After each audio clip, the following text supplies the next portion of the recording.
hanya Engkau yang diagungkan. Mari Engkau bertahta Tuhan. Mari Engkau bertahta di tengah-tengah kami. Engkau yang lawat setiap anak-anak-Mu. Engkau yang sentuh setiap kami. Engkau yang jamah setiap kami. Di awal tahun ini Tuhan, mari Tuhan, Kau urapi sekali lagi setiap kami. Kau perbarui setiap hati kami. Biar kami boleh memulai dengan Engkau. Dan kami tahu Tuhan, penyertaan-Mu itu sempurna dalam hidup kami. Mari Tuhan, mari Tuhan. Mari urapi setiap anak-anak. Kalau sebentar kami akan mendengarkan firman-Mu. Mari Tuhan, biar setiap hati ini boleh menjadi tanah yang subur di hadapan. Dan kami boleh melihat pertumbuhan itu terjadi. Dan kami boleh melihat buah-buah itu manis. Dan kami siap memetiknya. Dan kami memakan buahnya dan menikmatinya. Kami tidak mau sekedar hanya dengar dan dengar. Tapi kami mau jadi pelaku-pelaku firman. Mari Roh Kudus, Kau yang urapi setiap kami. Urapi setiap hamba-hamba-Mu ini. Urapi aku yang akan menyampaikan sebagian dari firman. Biar setiap telinga yang mendengar boleh menjadi pelaku-pelaku firman. Terima kasih Tuhan Yesus. Kecap syukur ya di dalam nama Tuhan Yesus Kristus. Yang percaya dan yang menerima sesuatu, katakan sama-sama. Amin. Silakan duduk. Terima kasih buat hari ini. Kalau saya boleh diundang di tempat ini, saya rasa hari ini saya melihat sesuatu yang berbeda. Amin. Karena hari ini semua pakai kursi, betul? Pakai kursi, lebih enak pakai kursi atau pakai yang biasanya? Hah? Lebih enak pakai kursi atau lebih enak yang biasanya? Hah? Lebih enak pakai kursi? Lebih enak ya, lebih empuk ya? Lebih nempel. Oke? Oke, tapi sebelum kita mau dengar firman Tuhan, saya pengen ngundang sekali lagi. Yuk, pemain musik sudah semua ada di sini? Sudah ada semua? Oke, yuk panggil berdiri yuk sekali lagi yuk. Saya mau bikin sedikit permainan lah. Karena pengalaman saya ketika saya masih muda dulu waktu saya masih SMA, namanya itu PDKM di tempat ini. Lah bentuknya seperti ini, pakai kursi. Terus tahun berapa itu berubah, pakainya tikar. Nah, lah waktu 3 tahun, 5 tahun, 6 tahun ini berubah lagi, pakainya busa. Lebih enak mana? Saya nggak tahu. Tapi pengalaman saya, kalau pakai kursi ini kurang bisa gerak. Betul gak sih? Nyanyinya kayak terperangkap. Tapi saya gak tahu. Tergantung nyaman-nyamannya kalian lah, gimana lah. Tapi hari ini saya mau ngasih permainan loh ya. Ini permainan ini uji gerak dan uji dengar. Uji apa? Uji gerak dan uji dengar.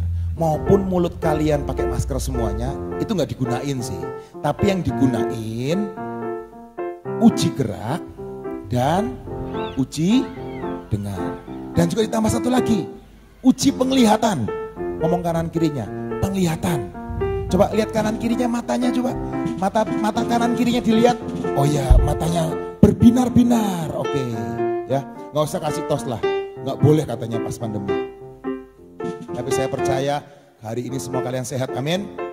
Amin. Semua pemain musik, semua singer sudah di sini semua? Sudah, oke. Oke, sekarang semuanya tiruin gerakan saya. Kalau saya ngomong, semua pegang dengkul. Tuh, yang gak pegang banyak kan? Susah kan? Oke, semua kursinya dimajuin dulu deh. Supaya geraknya gampang. Ayo, dimajuin dulu, dimajuin. Kalau perlu singkirin dikit, gak apa. Semuanya pegang dengkul. Oh, belum refleks ya. Semuanya belum gerak. Oke, semuanya sekarang tangannya diputar-putar dulu deh. Diputar-putar ke depan, ke Ke depan 10 kali, ke depan 10 kali. Oke. Ke belakang 10 kali. Oke. Semua kepalanya digoyangin 15 kali. Oke. Kanan kiri, kanan kiri, kanan kiri, kanan kiri. Kanan kiri, kanan kiri 15 kali. Semua tangannya goyang, goyang, goyang, goyang, goyang, goyang, goyang, goyang, goyang, goyang, goyang, ke atas, ke atas, ke atas, ke atas, ke atas, semuanya ke atas, semua ke atas, semua ke bawah, semua ke bawah. Oke. Sudah sedikit lentur. Lentur, lentur, lentur. Oke. Semuanya sekarang pegang sepatu. Wah, yang perutnya gede-gede susah banget ya. Maaf ya, maaf ya. Maupun saya perutnya gede tapi masih bisa loh ya. Tuh ya. Oke, tuh lihat tuh saya masih bisa. Oke. Oke. Jelas semua jelas ya? Jelas ya? Oke. Nah, sekarang jujur ya. Yang nggak ngelakuin seperti apa yang saya omongkan harus jujur ya. Jadi ini adalah uji pendengaran. Betul? Uji pendengaran yang sekarang. Kalau kalian salah melakukan, harus maju ke depan. Oke, jelas ya? Tengok kanan kirinya ya. Semuanya sekarang saya pengen uji pendengaran ya. Uji pendengaran ya. Semuanya lihat ke saya semua, lihat ke saya, perhatikan, fokus ya, fokus. Semuanya fokus ya. Yang di belakang juga fokus ya. Fokus ya. Semuanya sekarang pegang dagu. Nah, yang pegang dahi siapa ke depan? Saya ngomong pegang dagu. Sekarang yang pegang dahi jujur ke depan. Gak apa-apa, dapat hadiah nanti. Siapa yang tadi? Ayo. Tadi saya lihat ada yang pegang dahi. Ayo depan, maju.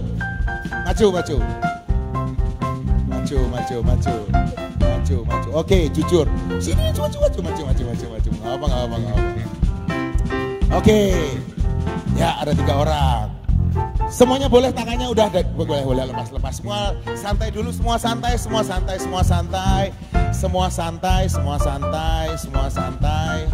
Semuanya sekarang saya pengen semuanya pegang tumit.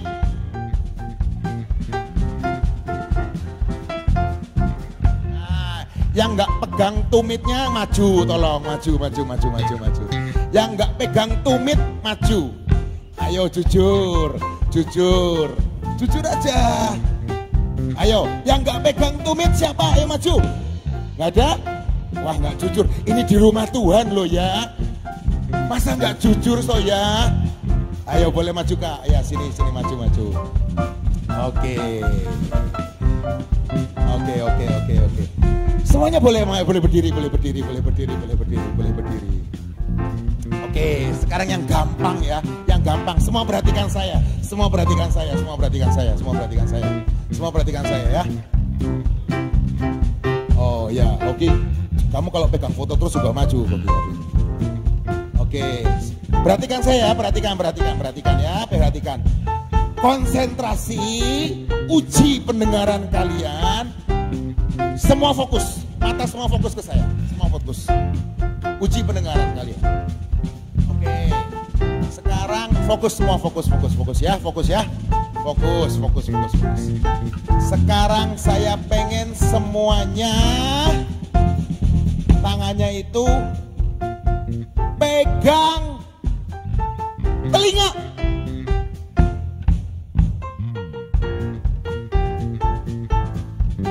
Ayo, siapa yang pegang? Yang nggak pegang telinga siapa?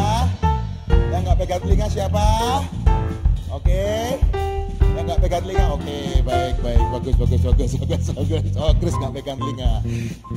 Oke, semuanya boleh turun. Oke. Loh, belum boleh duduk, semuanya berdiri, yuk, semua berdiri. Oke, sekarang semuanya saya pengen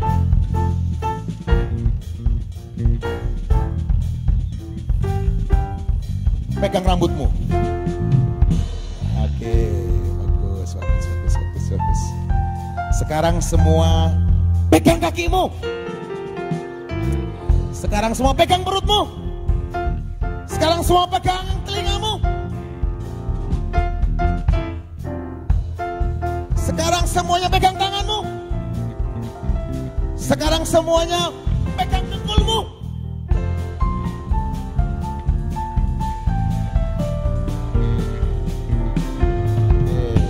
Ya, silakan duduk, silakan duduk, silakan duduk, silakan duduk.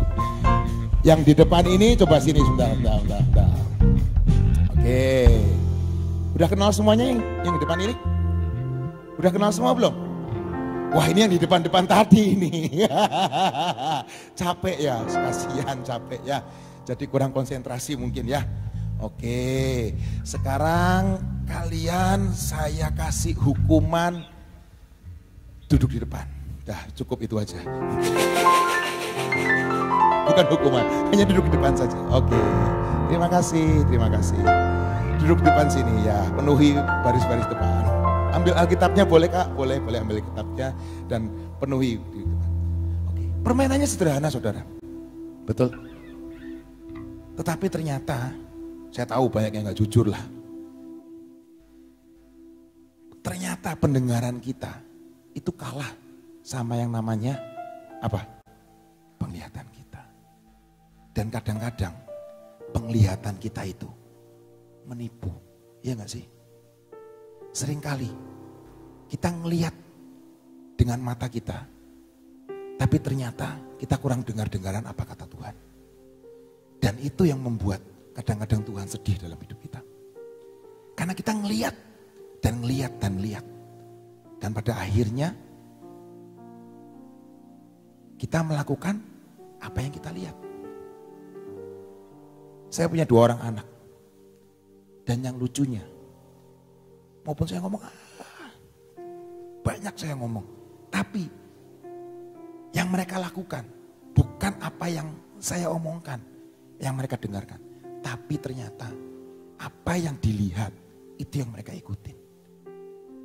Lah hari ini, apa yang menjadi teladan dalam hidupmu? Apakah matamu tertuju kepada hal-hal yang negatif? Matamu hanya dipuaskan dengan dunia, matamu hanya dipuaskan dengan game, matamu hanya dipuaskan dengan handphone, matamu hanya dipuaskan dengan segala sesuatu yang dunia tawarkan. Maka secara nggak langsung, lambat tapi pasti engkau akan sama dengan apa yang kamu lihat. Anak saya nomor 2 tuh seneng banget nonton YouTube. Dan salah satu ada YouTuber yang dia suka. Dan yang lucunya, hari ini saya ngelihat dia, loh kok kayak YouTuber itu sikapnya. Dan saya sebagai bapaknya, wah mulai kasih ultimatum. Nggak boleh nonton YouTube terlalu banyak. Lah kalau yang baik nggak masalah. Tapi masalahnya seringkali manusia ini itu penuh kelemahan. Dan kita ini hanya mengikuti sesuatu yang jelek. Jujur, ada yang ngajarin bohong dalam hidup kita? Nggak ada. Tapi anak kecil kok bisa bohong? Ya nggak sih? Ada yang ngajarin kalau itu mencuri waktu. Ada yang ngajarin? Nggak ada. Nggak ada satupun orang tua yang ngajarin, kamu bohong aja, kamu mencuri aja, nggak ada. Tapi satu hal,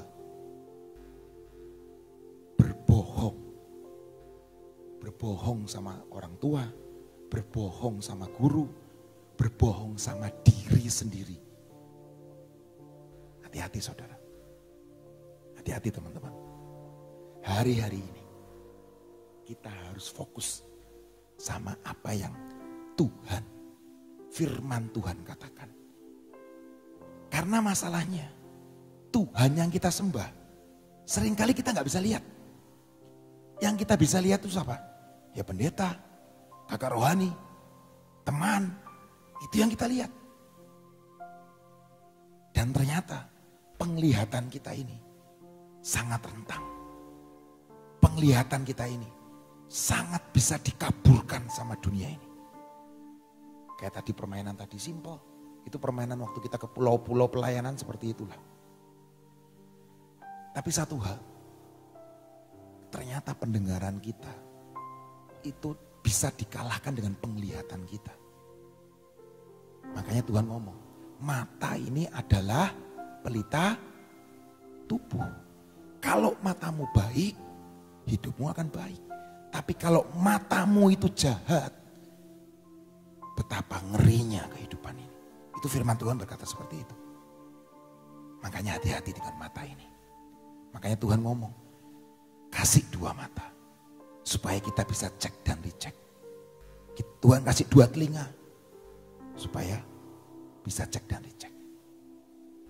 Mulutnya cuma satu. Artinya apa? Sedikit berkata-kata, tapi jadi pelaku firman. Bayangin saudara, kalau mulut kalian ada dua, wih, mengerikan itu. Seperti alien, mulutnya di sini satu, di belakang satu. Ada yang bisa bayangin, mulutnya dua. Nanti di sini ngomong A, di belakang ngomong B. Nah itu hati-hati. Orang yang di depan A, di belakang B, hati-hati. Berarti mulutnya ada dua. Mau nggak mulutnya ada dua? Nggak mau. Jadi artinya apa?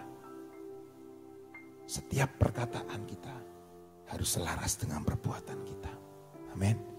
Sejak kita masih muda, saya bersyukur kalau kalian memilih untuk mendengarkan, untuk duduk mendengarkan, untuk belajar sesuatu tentang nilai kehidupan. Dan hari ini Lifeguard ada untuk membuat kalian semua, teman-teman ini semua, sejak masa muda, kalian tahu ini loh jalannya. Mungkin di depan jalannya nggak selalu lurus, bahkan berbelok, bahkan ada yang jalan naik, ada yang jalan turun. Tapi satu hal, kita dari Lifeguard Community, hari ini kalian bisa berkumpul di tempat ini, dengar firman, dengar pujian, dengar penyembahan. Itu apa sih? Kita mau ngasih tahu, ini loh jalan kebenaran, yaitu siapa? Yesus. Dan bukan sampai di situ aja. Ayo praktek dalam kehidupan sehari-hari, di dalam sekolahmu, di dalam kehidupanmu. Bahkan ada yang sudah kerja di dalam pekerjaanmu, di dalam kuliahmu. Ayo praktek. Hari ini saya ngasih sharing saya dengan judul Start Point. Kalian tahu semuanya tentang start point? Dalam bahasa Indonesia artinya titik awal, titik pangkal. Bulan ini mungkin dari tanggal 21, satu bulan. 21 Desember sampai tanggal 21 Januari. Saya sudah menghadiri 3 perkawinan. 3 pesta perkawinan. 1 di Bandung, kedua di Semarang, ketiga terakhir kemarin di Bandung lagi. Dan hari Minggu ini, ada anak LG juga dulunya, mau menikah juga. Hari Minggu. Minggu depan, saya ke Magelang, ngadirin apa? Pernikahan lagi. Jadi hari-hari minggu-minggu ini, setiap minggu, saya datang ke pernikahan. Dan setiap minggu, saya datang ke kebaktian pernikahan, sakramen pernikahan kudus. Dan di situ saya mendengar khotbah. Dan semuanya rata-rata. Mereka berkata, ini hidup yang baru. Hidup yang baru. Dan mereka berkata, titik awal. Ada yang salah enggak? Dari kalau misalnya orang ngomong, oh menikah itu adalah titik awal kehidupan. Enggak ada yang salah. Titik awal kehidupan berdua, betul? Saya ngomong seperti ini, yang nggak ada yang SD kan di sini kan? Saya percaya nggak ada yang SD. Yang SMP kelas 1 ada? Ada, Ethan 2, oke. Nggak apa-apa. Ini bukan sesuatu yang tabu. Tapi hari ini saya mau sharing tentang start point dalam kehidupan kita. Banyak kita main game, saya nggak tahu. Kalau zaman dulu, saya main gamenya itu Atari, Nintendo. Terakhir ada yang namanya PlayStation, PS. Dan kalau kalian lihat, kalau zaman sekarang mungkin di games-game cuma ada tulisannya play, betul? Let's play, betul ya? Di games-game online ya, atau di games handphone, play. Tapi kalau zaman dulu, pakai joystick, saudara. Dan di joystick itu, ada tulisannya start. Untuk memulai segala sesuatunya, harus menekan start. Kalau kamu nggak mencet start, itu games nggak berjalan. Dan harus tekan start. Itu artinya let's do it. Mulai. Apa sih yang mau saya katakan hari ini? Dalam kehidupan ini, kita harus tahu titik awal dalam kehidupan kita. Kita harus ngelakuin apa? Di masa muda kita harus tahu apa yang menjadi titik awal. Tadi waktu saya datang ke sini, naik ke atas, ada mungkin 1, 2, 3, 4, 5 orang mengatakan shalom, shalom, shalom. Tahu arti shalom? Ada yang tahu artinya shalom? Arti shalom adalah God is peace. Tuhan adalah damai. Salah satunya itu. Dan kata shalom artinya shalom, damai sejahtera. Dan Tuhan yang kita sembah, yaitu Yesus Kristus Tuhan, disebut apa? Raja damai. Betul saudara? Katakan kanan kirinya, shalom. Katakan kanan kirimu, shalom. Shalom. Artinya apa? Damai. Peace. God is peace. Betul? Zaman dulu ada artis yang mengatakan peace, peace, peace. Shalom. Dan kata muncul shalom di Alkitab. Munculnya dari mana? Ada sebuah tokoh Alkitab namanya Gideon, saudara. Ngomong kanan kirinya, Gideon. Gideon. Hari ini ada yang namanya Gideon? Gideon Hoki itu. Betul. Ada yang nama KTP-nya Gideon? Selain Hoki? Ada lagi? Cuma Hoki?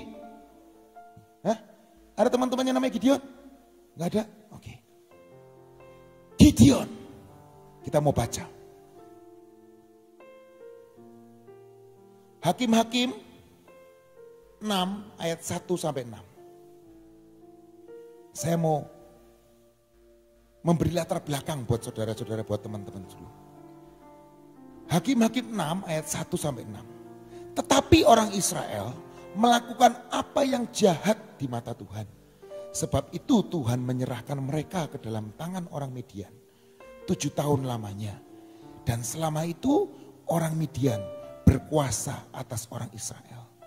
Karena takutnya kepada orang Midian itu, maka orang Israel membuat tempat perlindungan di pegunungan, yakni gua-gua dan kupu-kupu. Setiap kali orang Israel selesai menabur, datanglah orang Midian, orang Amalek, dan orang-orang yang dari sebelah timur. Lalu maju mendatangi mereka, berkemahlah orang-orang itu di daerah mereka, dan memusnahkan hasil tanah itu sampai ke dekat Gaza. Dan tidak meninggalkan bahan makanan apapun di Israel. Juga domba atau lembu ataupun keledai pun tidak. Sebab orang-orang itu datang maju dengan ternaknya dan kemahnya. Dan datangnya itu berbanyak-banyak seperti belalang. Orang-orang dan unta-unta tidak terhitung banyaknya. Sekaliannya datang ke negeri itu untuk memusnahkannya. Sehingga orang Israel menjadi sangat melarat oleh perbuatan orang Midian. Lalu berserulah orang Israel kepada Tuhan. Sampai sini dahulu saya mau bacakan buat saudara. Hari itu orang Israel sudah bebas dari perbudakan di Mesir. Dan hari itu orang Israel ada di tanah perjanjian. Ngomong kanan kirinya, tanah perjanjian. Tanah perjanjian itu tanah yang subur, tanah yang indah. Dan Alkitab berkata, tanah yang penuh dengan susu dan madu. Artinya apa? Tanah yang berkelimpahan. Apapun yang ditanam, apapun yang diusahakan akan berhasil. Karena orang Israel ada di tanah perjanjian. Tanah yang Tuhan janjikan. Tanah yang Tuhan berikan kepada orang Israel. Dan hari itu bangsa Israel sudah ada di tanah perjanjian. Tetapi firman Tuhan hari ini berkata, mereka melarat. Mereka menghadapi sesuatu kesusahan. Karena apa? Ada orang Median yang datang ketika mereka menabur, mereka sudah susah-susah kerja, menanam atau mengusahakan apapun. Begitu sedikit mereka menanam, orang Midian datang menghancurkan semuanya. Memporak-porandakan semuanya. Membuli, menghancurkan. Membuat mereka sangat melarat. Artinya apa? Mungkin hari ini engkau sudah ada di tanah perjanjianmu. Engkau sudah ada di dalam sekolah yang baik. Engkau sudah ada dalam pelayanan yang baik. Engkau sudah ada dalam pekerjaan yang baik. Engkau sudah ada dalam keluarga yang baik. Tapi hari ini engkau secara jiwamu mungkin engkau merasa hampa. Atau engkau merasa kok ada yang kurang ya. Kok ada sesuatu yang aneh ya. Ada yang gak puas di hati ini. Orang yang melarat itu selalu gak puas. Karena apa? Merasa kurang dan merasa kurang dan merasa kurang. Baru mungkin happy sedikit. Sudah ada sesuatu di dalam keluarga. Mungkin baru happy sedikit. Nanti papa mama bertengkar. Baru happy sedikit. Ditinggal sama gebetan. Baru happy dikit. Dihukum sama guru mungkin. Hari-hari itu mungkin kalian ada di keluarga yang tepat. Tidak ada keluarga yang tidak tepat. Kalian tidak bisa milih lahir di mana tuh nggak bisa pilih saudara. Tapi kalian bisa memilih kehidupan yang akan datang bersama dengan Yesus. Kalian gak bisa milih, kenapa ya aku kok dilahirin di keluarga miskin? Kenapa aku gak dilahirin di keluarganya Jokowi gitu? Atau aku gak dilahirin di keluarganya artis? Hidup itu gak bisa pilih. Tapi kehidupan kalian bisa pilih. Karena Tuhan ngomong apa? Pilihlah berkat dan kutuk. Pilihlah kematian dan atau kehidupan. Kalian gak bisa memilih kalian lahir di mana. Tapi kalian bisa memilih kehidupan yang lebih baik. Bisa jelas apa yang saya maksudkan? Dan hari itu bangsa Israel sudah ada di tanah perjanjian. Tapi hari itu karena ketidaktaatannya, karena ketidaktakutan kepada Tuhan, mereka menyembah Baal. Hari itu mereka ditimpa masalah, yaitu orang Midian. Dan hari itu juga, kita akan baca di ayat selanjutnya, ayat 5. Ayat 5 berkata, lanjut lagi, ayat 6. Ayat 7. Ketika orang Israel berseru kepada Tuhan karena orang Midian itu, ayat berikutnya, maka Tuhan mengutus seorang nabi kepada orang Israel yang berkata kepada mereka, beginilah firman Tuhan Allah Israel. Akulah yang menuntun kamu keluar dari Mesir dan yang membawa kamu keluar dari rumah perbudakan. Ayat 9. Aku melepaskan kamu dari tangan orang Mesir dan dari tangan semua orang yang menindas kamu. Bahkan aku menghalau mereka dari depanmu dan negeri mereka aku berikan kepadamu.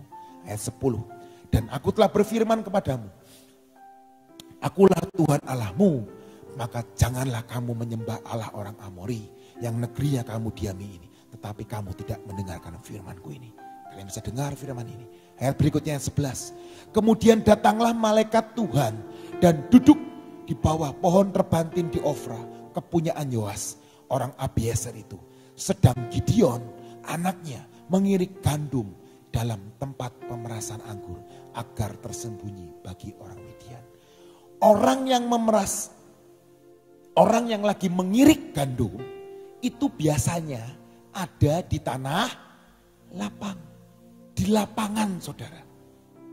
Tapi firman Tuhan berkata, Gideon menggiling gandum di tempat pemerasan anggur. Tempat pemerasan anggur itu ada di basement, ada di bawah. Artinya apa? Gideon lagi ngumpet. Gideon lagi ketakutan. Dan hari itu malaikat Tuhan menjumpai Gideon dan berkata, ayat 11. Ayat 11 berkata, kemudian ayat 12. Ayat 12. Malaikat Tuhan menampakkan diri kepadanya dan berfirman kepada Gideon, demikian, Tuhan menyertai engkau, ya pahlawan yang gagah berani. Tuhan gak melihat kelemahan Gideon. Hari itu Gideon ngumpet di basement. Karena lagi ngapain? Lagi ngiling gandum. Karena takut sama orang Midian. Tapi Tuhan datang. Malaikat Tuhan datang. Berkata, pahlawan yang gagah berani. Tuhan gak pernah melihat kelemahanmu. Tuhan gak pernah melihat ketakutanmu. Tuhan gak pernah melihat fisikmu. Tapi Tuhan melihat ke dalam. Inside. Amin saudara. Karena Tuhan tahu. Di dalam Gideon ada pahlawan yang terperangkap. Di sini semuanya senang Marvel. Kalian pernah dengar yang namanya Dr. Stranger? Kalian tahu siapa Dr. Stranger? Orang yang cacat. Kalian tahu Spider-Man yang kemarin barusan nonton semuanya? Mungkin kalau kalian nonton Spider-Man dari awal. Spider-Man itu, siapa namanya itu? Siapa namanya? Peter. Peter itu diceritakan bukan orang yang kuat. Betul? Orang yang sakit-sakitan. Orang yang lemah. Tapi ketika dia disentuh dengan sesuatu yang ilahi, kalau bahasa rohaninya, dia dirubah menjadi seorang superhero yang namanya Spider-Man. Itu dunia. Tapi gak ada yang salah dengan itu saudara. Gideon pun orang biasa, orang yang takut. Tapi hari itu Tuhan menyentuh dia. Tuhan datang dalam hidup Gideon. Dan hari itu Tuhan ngomong, engkau adalah pahlawan yang gagah berani. Dan dimulai dari titik awal itu. Kalau kalian membaca kisah Gideon selanjutnya, dia berubah menjadi superhero.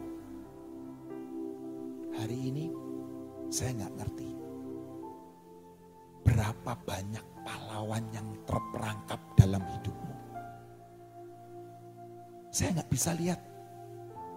Tapi yang bisa lihat adalah Tuhan yang menciptakan engkau. Ada pahlawan yang terperangkap dalam hidupmu. Dan pahlawan itu harus dikeluarkan. Dan satu-satunya untuk supaya bisa mengeluarkan pahlawan itu. Kalau saya ngomong keilahian itu. Manusia yang ilahi itu. Potensi ilahi itu. Engkau harus ketemu sama penciptamu. Kalau engkau gak pernah ketemu secara pribadi. Engkau gak pernah ngomong Tuhan jadi raja atas hidupku. Bukan aku lagi, tapi Yesus yang bekerja dalam hidupku. Maaf saya mau berkata, mungkin sampai ke dalam kubur pahlawan itu gak pernah muncul. Siapa di sini pernah lewat kuburan Sunyaragi? Atau pernah lihat kuburan? Saya rasa pernah semua lihat kuburan ya.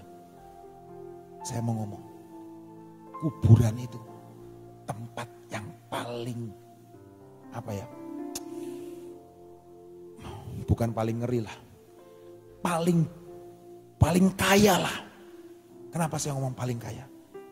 Semua potensi, semua kepintaran, semua art, semua pengetahuan terkubur di dalam itu dan gak pernah muncul. Ada yang pernah jadi dokter tapi gak pernah mempraktekkan dokternya karena sudah meninggal.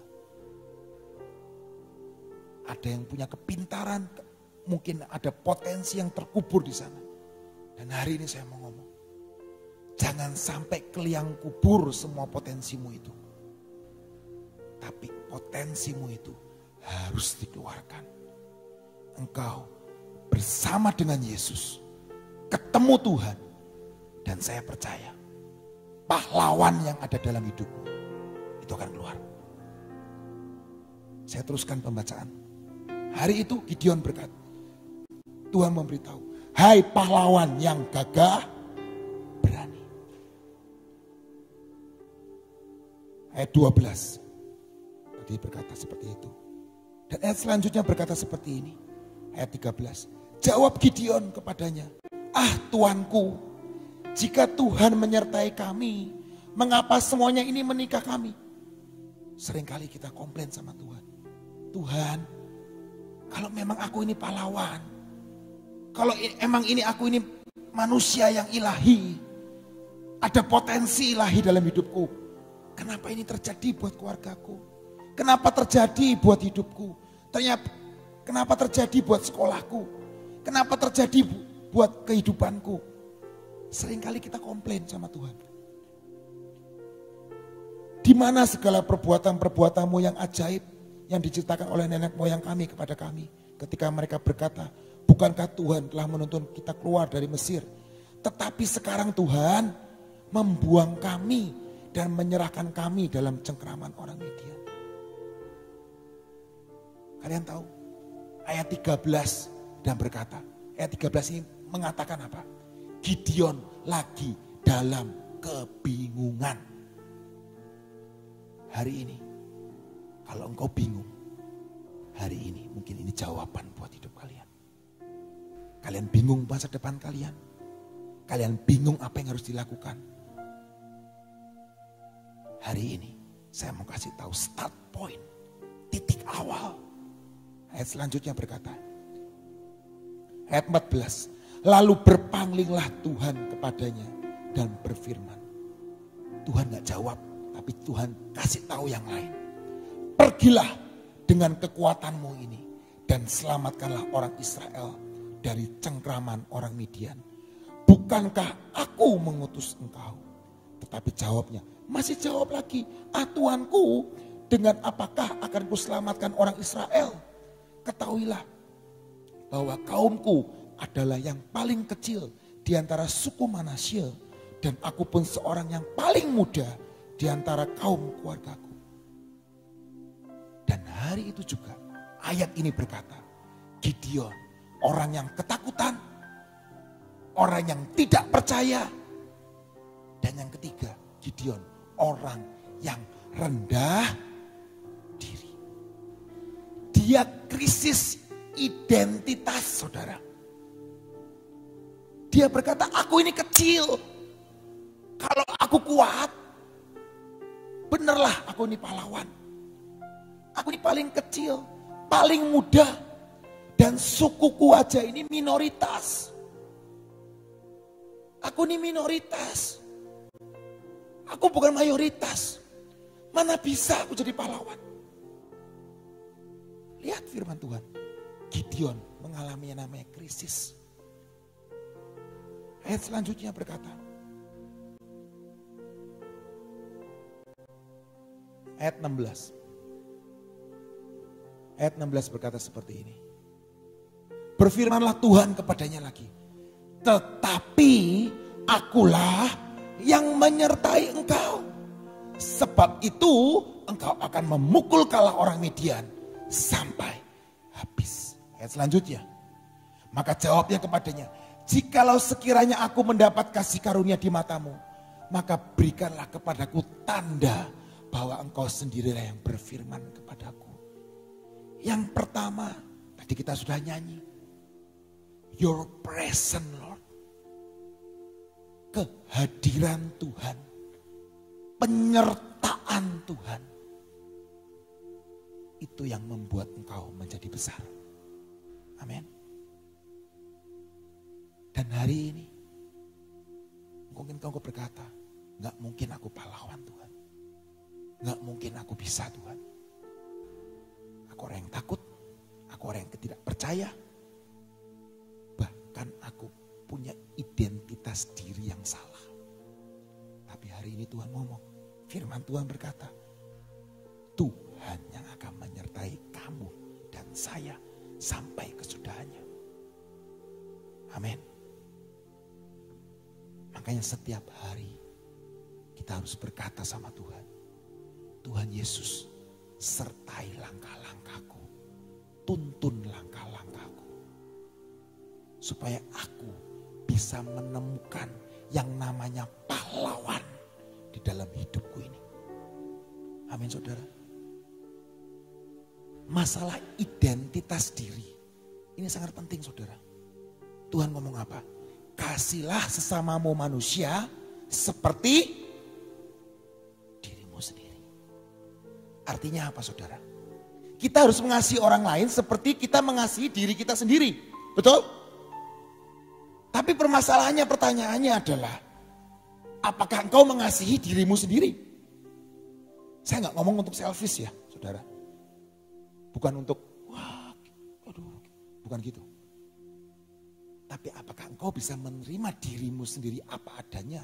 Kalau engkau adalah ciptaan yang sempurna, engkau adalah ciptaan yang unik. Tidak ada satu pun, tidak ada dua pun di dalam dunia ini. Saya ini dilahirkan kembar saudara. Just info for you lah. Saya ini punya kembaran. Dan saya punya kembaran. Saya dan saya dilahirkan mungkin bersama-sama dalam satu rahim. Tapi percayalah, saya dan kembaran saya ini gak sama. Sikapnya mungkin ada yang sama. Bahkan mungkin suaranya mungkin sama. Tapi percayalah, Tuhan menciptakan kita itu unik dan spesial. Seringkali kita komplain sama Tuhan. Terlalu sipit Tuhan. Terlalu pesek Tuhan. Coba hidungku lebih sedikit bangir. Terlalu hitam. Terlalu putih. Bahkan ada yang ngomong, kok gak bisa kurus ya Tuhan? Percayalah saudara, banyak orang gak bisa gendut. Jadi kalau hari ini kalian bisa makan dan bisa bertambah beratnya, itu anugerah. Banyak orang gak bisa gendut. Dan banyak orang di Afrika sana kelaparan.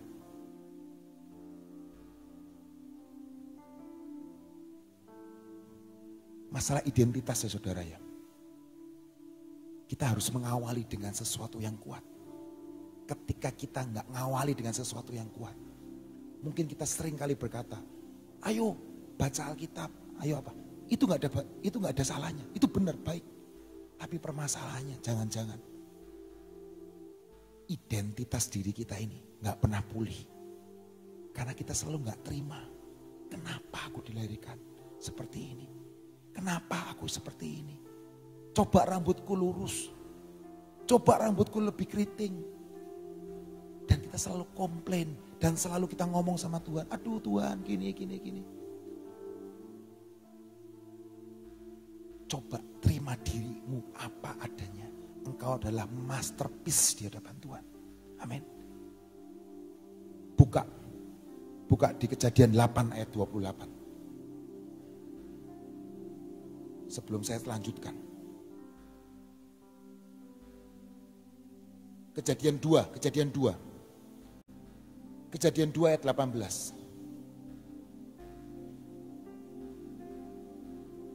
Kejadian 2 ayat 18 berkata, Tuhan Allah berfirman, tidak baik kalau manusia itu seorang diri saja. Aku akan menjadikan penolong baginya, orang yang sepadan dengan dia. Banyak orang berkata, ini firman buat pernikahan. Tapi saya berkata hari ini, Tuhan Allah berfirman, tidak baik kalau manusia itu seorang diri saja. Artinya apa, saudara? Bukan, dalam bahasa aslinya itu tidak baik kalau manusia itu menyendiri, alone, stand alone. Kalian pernah dengar film Lone Ranger? Itu berkuda kemana-mana sendirian. Alone itu gak punya teman, gak punya siapa-siapa. Dan itu yang membuat manusia itu gak bisa mencapai apa yang Tuhan mau. Makanya kita butuh ini namanya komunitas. Karena manusia itu gak diciptakan untuk alone. Tapi manusia itu diciptakan, arti katanya single. Dulu banget saya pernah sharing firman tentang ini. Single. Dan arti kata single itu juga diterjemahkan dengan kata shalom. Kita mau lanjut dulu. Saya mau jelasin, Bu. Hakim-Hakim 6 ayat 22 kita loncat. Maka taulah Gideon bahwa itulah malaikat Tuhan. Lalu katanya, celaka aku Tuhan Allah, sebab memang telah kulihat malaikat Tuhan dengan berhadapan muka. Tetapi berfirmanlah Tuhan kepadanya, selamatlah engkau, jangan takut, engkau tidak akan mati. Lalu Gideon mendirikan mezbah di sana bagi Tuhan dan menamainya Tuhan itu keselamatan, yaitu Jehovah Shalom. Mezbah itu masih ada sampai sekarang di Ofra, kota orang Abiezer. Kata selamatlah engkau diterjemahkan Shalom. Di dalam bahasa Inggris artinya peace. Dan hari itu Gideon membuat mezbah yang artinya Tuhan itu keselamatan. The Lord is peace. Jehovah Shalom. Dan kata Shalom itu artinya single, lengkap, utuh, tidak ada yang kurang. Ketika Tuhan ngomong, Tuhan tahu Gideon punya krisis identitas. Dan dia berkata, Shalom.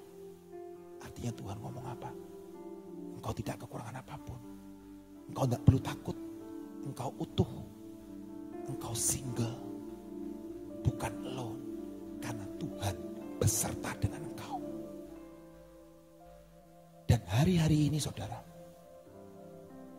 ketika kita punya krisis identitas diri, ternyata kita ini enggak shalom, kita enggak utuh, kita enggak single. Tadi di awal saya ngomong, saya sudah menghadiri 4 pernikahan. Banyak orang berkata, menikah adalah supaya kita ini supaya utuh, supaya kita punya shalom, supaya kita ini bahagia. Benar atau enggak? Saya rasa salah. Orang yang menikah dengan orang yang tidak utuh, dia akan menghancurkan orang yang utuh.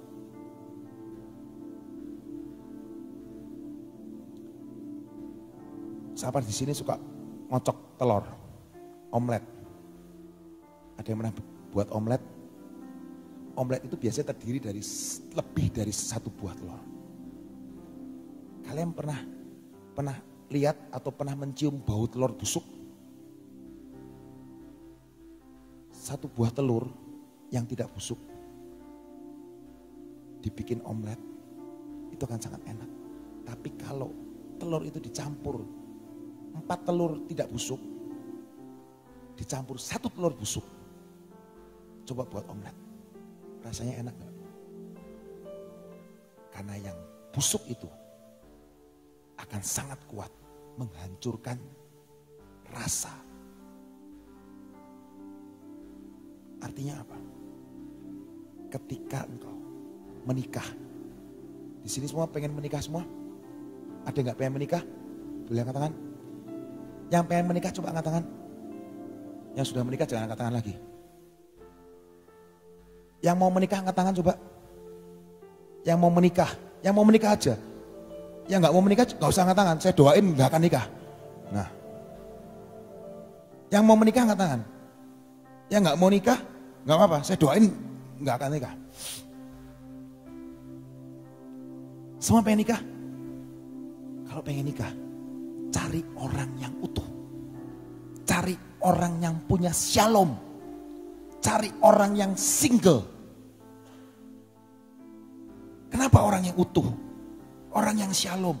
Orang yang utuh, orang yang shalom itu punya identitas yang utuh.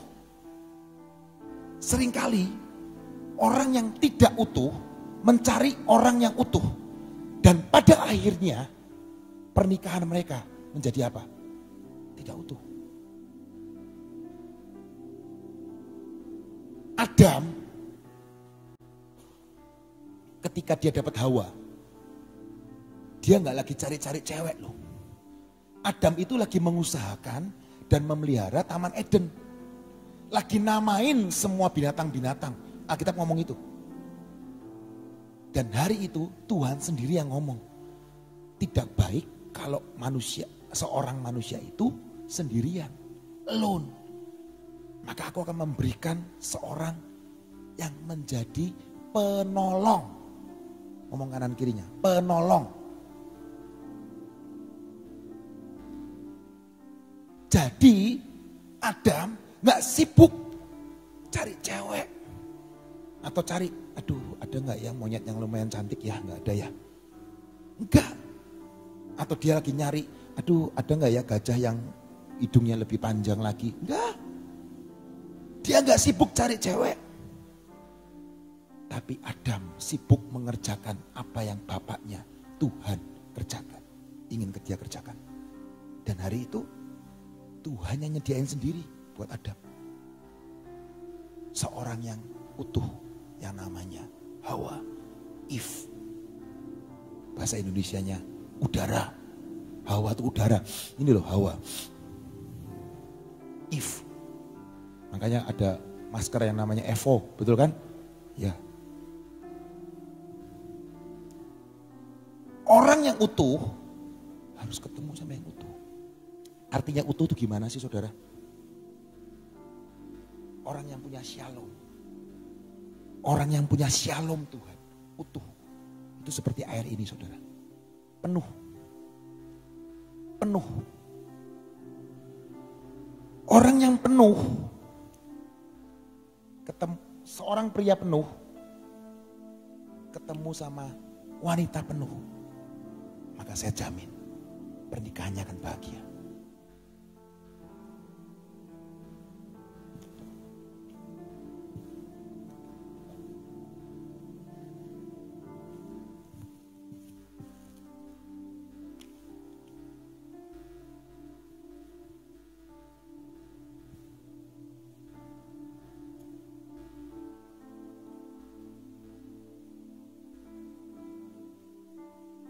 Orang yang tidak penuh, seorang pria yang tidak penuh, kosong, jiwanya kosong.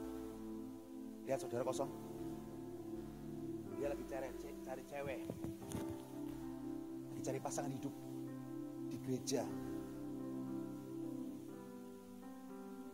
Dia lihat seorang worship leader yang penuh, dengan setiap trik, dengan setiap apapun. Dia memikat worship leader ini. Worship leader ini penuh di hadapan Tuhan. Shalom. Punya identitas yang kuat. Identitas yang penuh di hadapan Tuhan. Akhirnya mereka berjalan bersama. Berpacaran.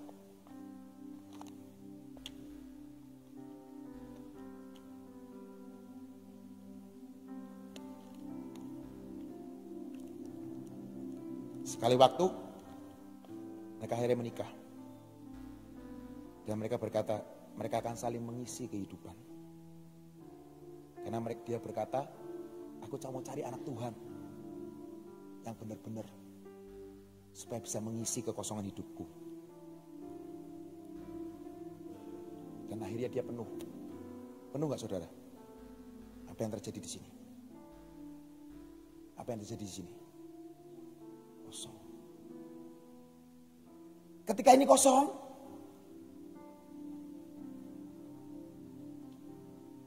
pengen diisi lagi. Betul? Ternyata yang di sini sudah dihabiskan.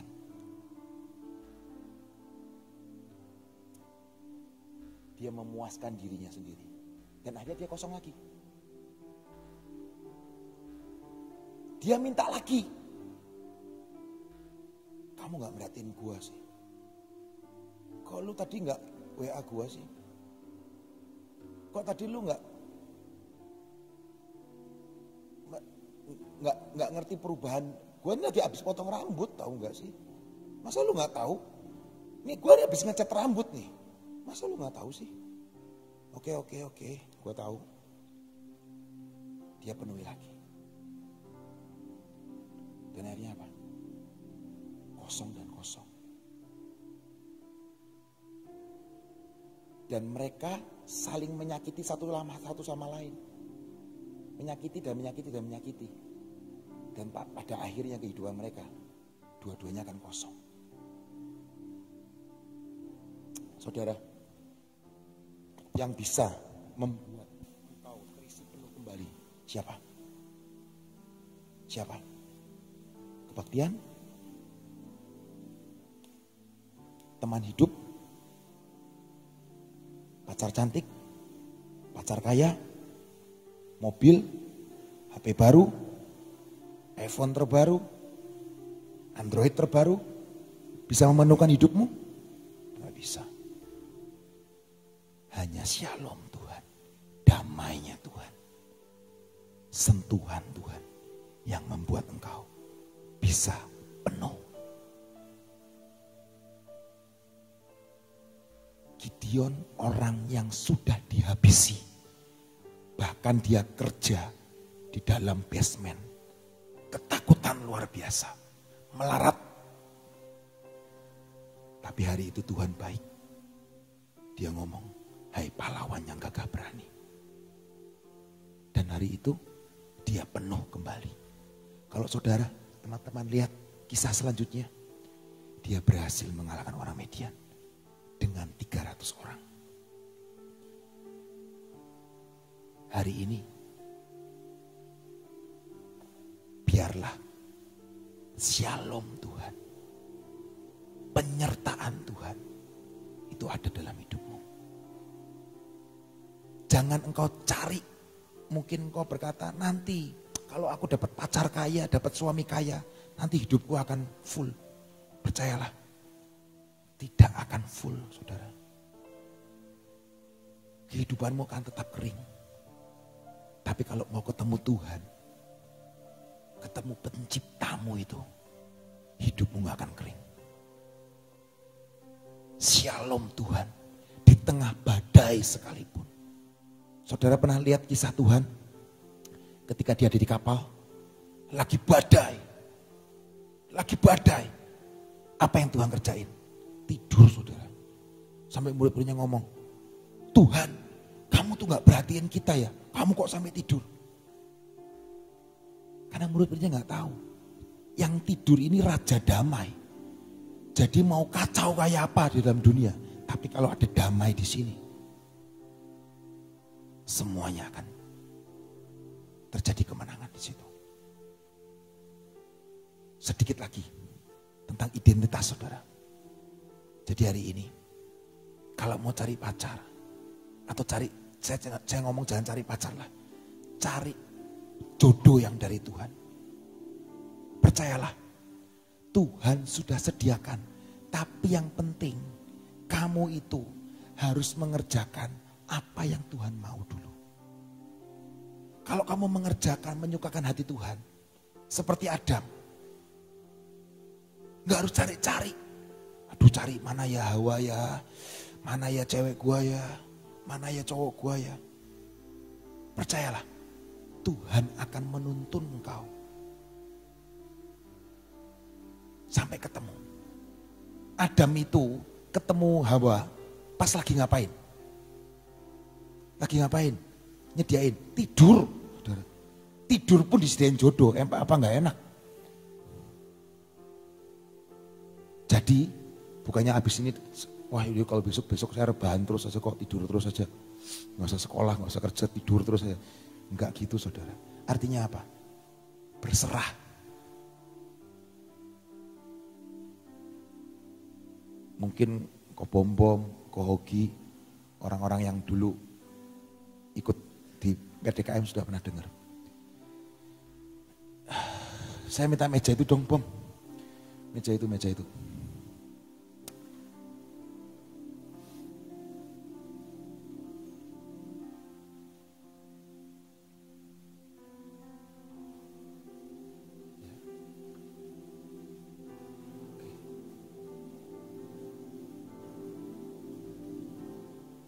Kenapa saya ngomong ini? Ini penting saudara. Jadi di dalam kehidupan kita, semua kan pengen nikah gitu loh. Tapi jangan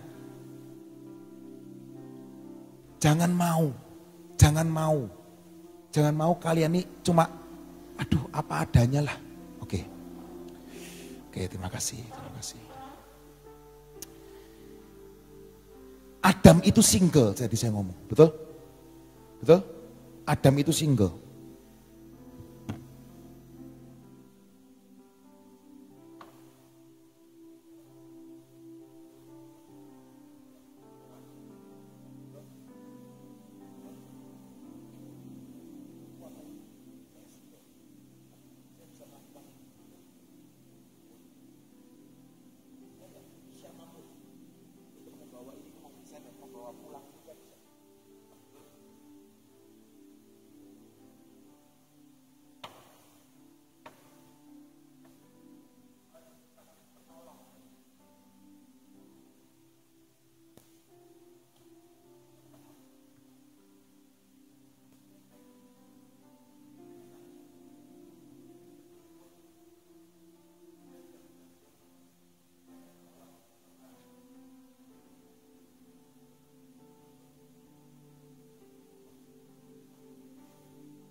Aku mau cari kehidupan yang lebih baik. Atau istri yang bagaimana. Percayalah saudara. Tuhan akan membawa penolong. Bukan perongrong. Bukan penghancur. Ketika engkau punya pacar.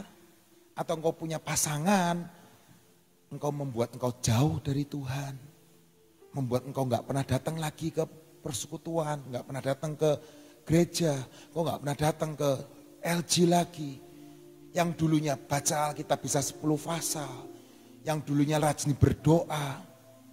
Tapi ketika engkau punya pacar atau punya orang yang kau sukai.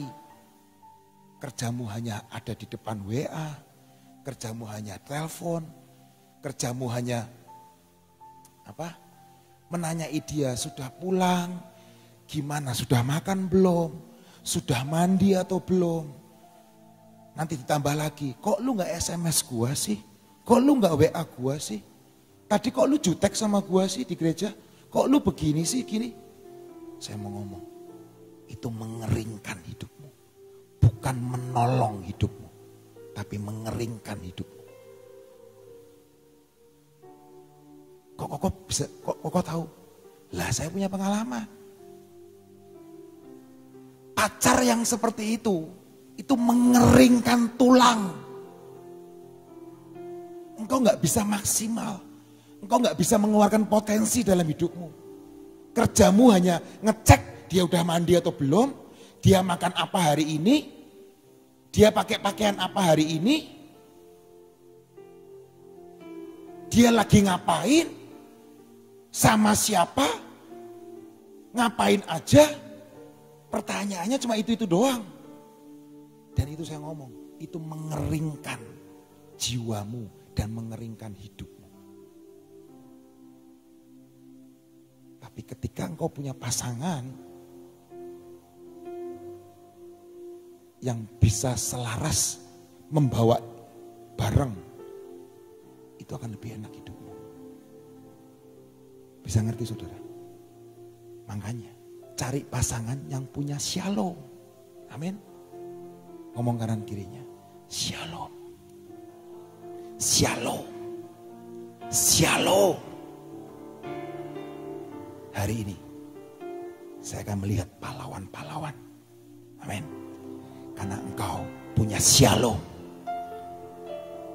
You are single. You are utuh. Amin Tuhan. Saya berharap setiap kita bisa mengerti. Inilah start point. Sebelum kita melangkah lebih jauh. Sebelum kita berlari lebih. Tapi biarlah ada damai sejahtera dalam hidup kita. Shalom. Shalom. Dan hidupmu tidak akan merasa sama lagi. Karena ada pahlawan yang muncul dalam hidupmu. Dan itu akan menggetarkan dunia. Bahkan membuat perubahan dalam keluarga. Amin. Mari tutup matamu. Kita mau berdoa saat